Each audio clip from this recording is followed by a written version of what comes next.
Arthur, figure emblématique du PAF, suscite une nouvelle controverse.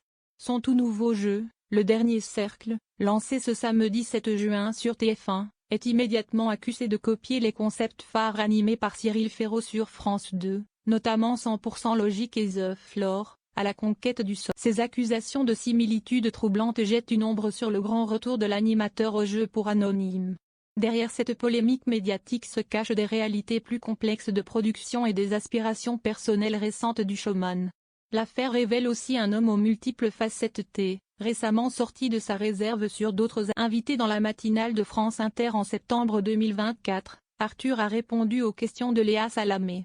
Interrogé sur ses éventuels vices, l'animateur a d'abord esquissé un ouais énigmatique avant de finalement avouer, sous la pression taquine de la journaliste, un penchant très commun, le chocolat. Cependant, il a révélé une dépendance bien plus profonde et professionnelle.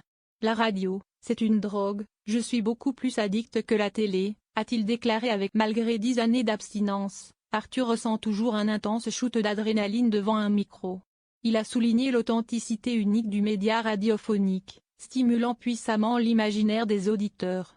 Cette relation privilégiée lui manque cruellement, au point d'envisager sérieusement un retour sur les ondes dans le futur.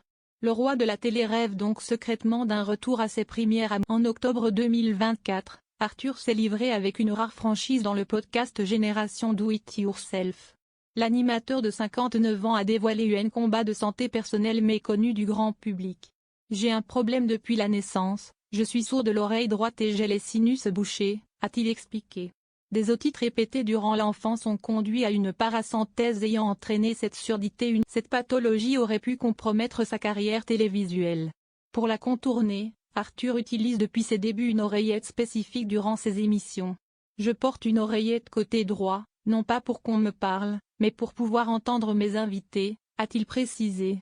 Ce dispositif discret lui permet d'accéder au son amplifié des micros des participants, démontrant son adaptation constante malgré ce handicap. La polémique enfle autour de Le Dernier Cercle, accusé de mêler questions de logique et élimination successives, copiant ainsi les recettes de Cyril Ferraud. Face à ces critiques relayées notamment par Pure Média, Arthur a opposé une défense cinglante. Il a immédiatement rappelé un fait crucial, je suis le producteur de Cyril Ferraud dans The Floor, à la conquête du sol. Les deux émissions sont en effet produites par sa société, Satis. Pour Arthur, ce nouveau jeu marque surtout un retour souhaité au candidat anonyme, après une série d'émissions avec des célébrités The Wheel, District Z. Il réfute donc toute accusation de plagiat, soulignant sa production antérieure de jeux pour Anonyme sur d'autres chaînes. L'animateur-producteur ne compte d'ailleurs pas s'arrêter là, annonçant déjà l'adaptation du jeu Bataille navale pour la rentrée, toujours avec des inconnus. L'audience décidera si ce pari sur les anonymes est gagnant.